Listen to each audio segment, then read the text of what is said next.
The 70s, 80s, and 90s were the golden times in motorcycling, often referred to as the triple diamond years.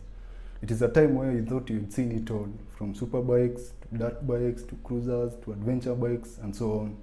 But today we focus on the 90s, and particularly with what is now known as the Japanese top speed wars. There was a fascination with top speeds back then. Most speedos were analog, and whenever one walked to a bike, they just wanted to know one thing: how fast was your bike? Kawasaki fired their first shot in 1990 when they launched the Kawasaki ZX-12R1100, a 1052cc engine producing 140 horsepower and 110 Newton meters of torque. In the front, there were twin 320mm discs with 4 piston calipers attached to 43mm forks with preload and rebound adjustable. At the back, there is a single 240mm disc with a single piston and a monoshock fully adjustable. It is one thing going fast, and it is another being stable. So the Kawasaki had to be fairly long, a whopping 2.1 meters, and also fairly heavy, with the Kawasaki just coming above 250 kgs. You may have all the horsepower in the world, but at a certain speed, mostly 250 kilometers and above, aerodynamics play a big role. And when looking at the Kawasaki ZZ-R, you can almost see that when they were designing it, they had speed in mind. Although Kawasaki advertised it as being capable of doing 320 kilometers per hour, most of the test riders of that era got it to do 280 to 285 kilometers per hour before it cried for mercy. But that was enough for it to hold the record from 1990 to 1996. All this time, Honda were looking at Kawasaki and were developing their own bike to beat them. And so in 1996, they unveiled the Honda CBR1100 XX Super Blackbird. It had to be pretty special to be named after the Blackbird, which is a plane used by the US Army to do reconnaissance work.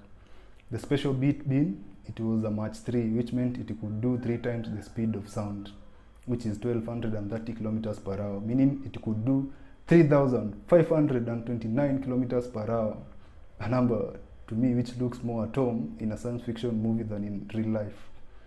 With Honda having produced what is argued as the first superbike back in 1969, they weren't the ones to miss a chance as delicious as a top speed war. The Blackbird produced 167 horsepower and 124 Newton meters of torque from its 1137cc engine. The design was sleek. At the front, they had headlights stacked up over one another so that they could reduce the front width and with it reduce drag. Looking at the front fender, you can also see it was designed to be as aerodynamic as possible.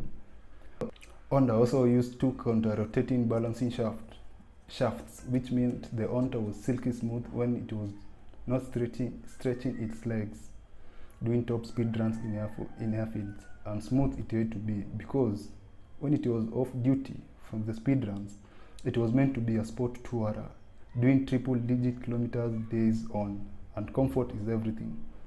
Couple that with the CBS, which is basically a braking system which combines the front and the rear, meaning if you engage the front lever or the foot lever, both the rear and front brakes were engaged, a system which Honda kept on refining until the last Blackbird rolled off the factory in 2007.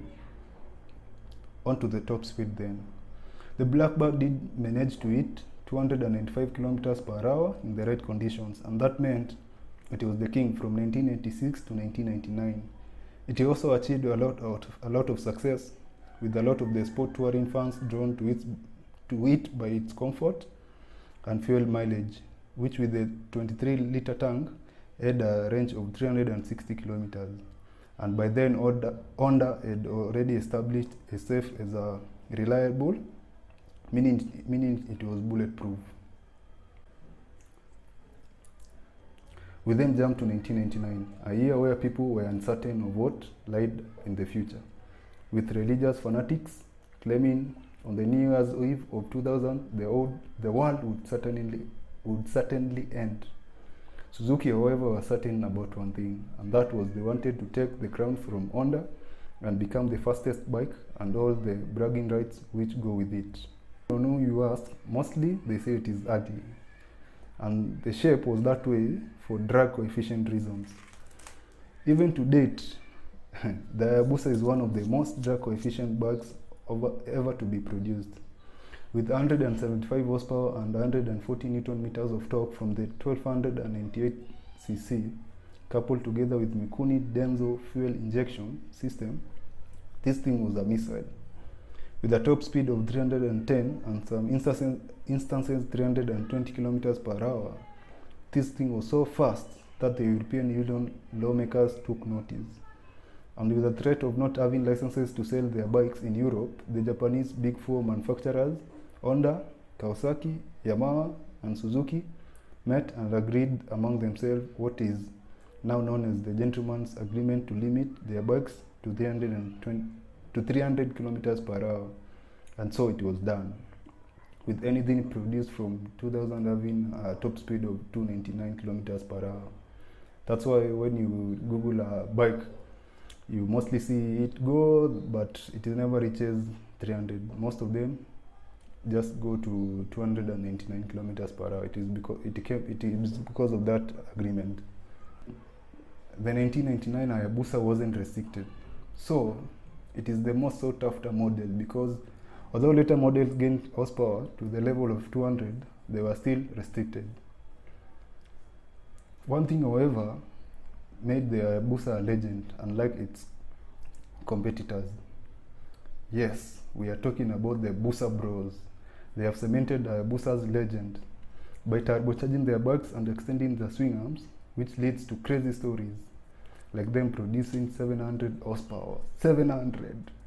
That is supercar territory. And when fitted with some stickier rubber, some have gone on to do 430 kilometers per hour in standard form with a few mods.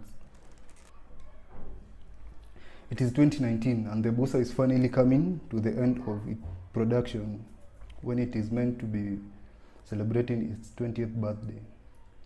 Rumors have it that its failure to pass the emission test in the European Union's tight rules meant it could no longer be produced.